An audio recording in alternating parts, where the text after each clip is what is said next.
let's flip a coin. Heads Carolina, tails California. Okay, I know it's Thursday, and I told you last week that I was going to do the Wednesday update.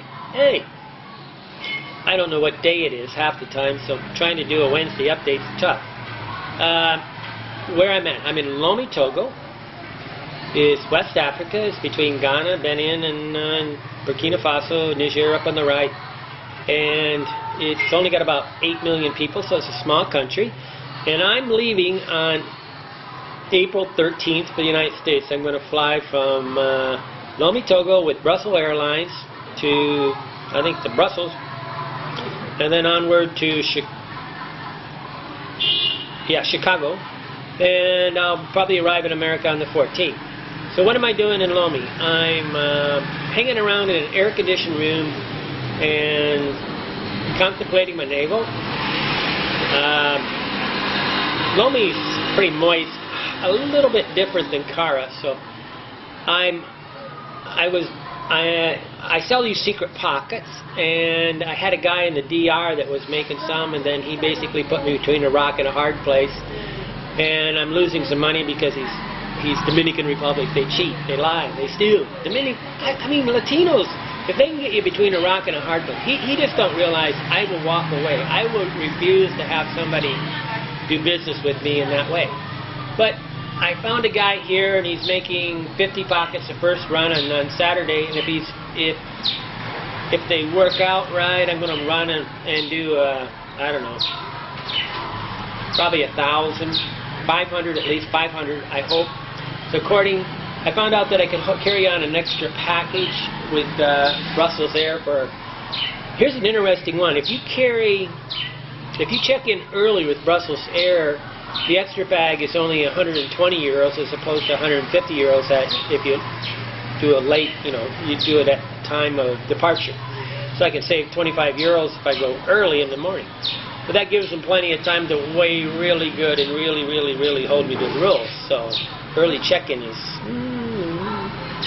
I don't like to have early check-in. I check in the middle of the line. I'm not the first one. I'm not the last one. I'm basically in the middle of the line where they're so busy they don't want to weigh the package. If the thing's a little too heavy, they just let it fly because... But my friend is coming back from the United States. He did a USA tour, and he's going to be back here on the 5th. So I'm going to, a couple days, I'll be able to hang out with a friend of mine, and we can walk around in Lome together and basically talk. He's a French guy, and I'm doing what I'm doing. I live my life, but I keep calling up some old friends here. I got Thomas from Germany that I need to do. He used to drive cars across from Nice.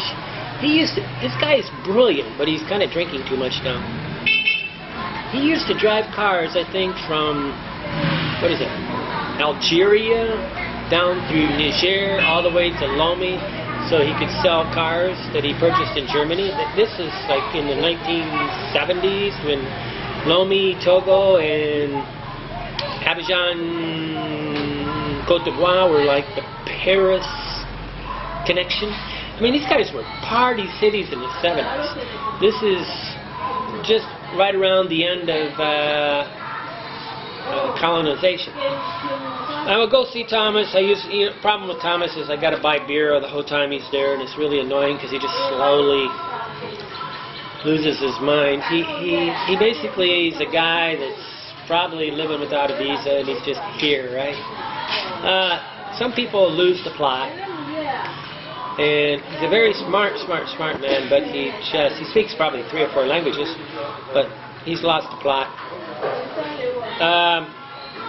I'm also coordinating with my friend Phil from Europe, from America. We're trying to plan a trip across Europe. I'm not really optimistic right now. I'm getting a little nervous about it because he's 65 years old, and I don't think we have enough money where I can get my own hotel room and wake up in the morning, make videos, work on the computer by myself. If I have to share a room, I don't think I want to do that for more than a couple weeks.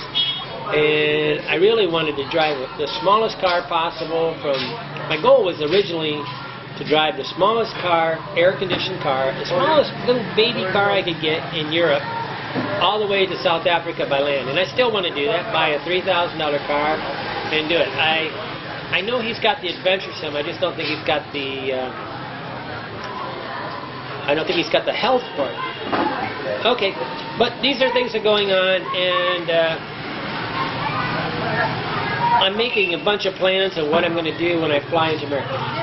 The 10 days before I fly into America, I have to make a checklist, and then I have to buy things on Amazon and make sure they land in the house, and then I go around and perform all these checklists, and so 10 days is nothing to me. 10 days is your vacation. 10 days hanging out in Lome is nothing. This is the difference. My life is easy. I live the best of all lives. And I'm still waiting for one of you guys to pay me $500 a day to take me on a tour. I can take you on anywhere. Let's go to Somalia.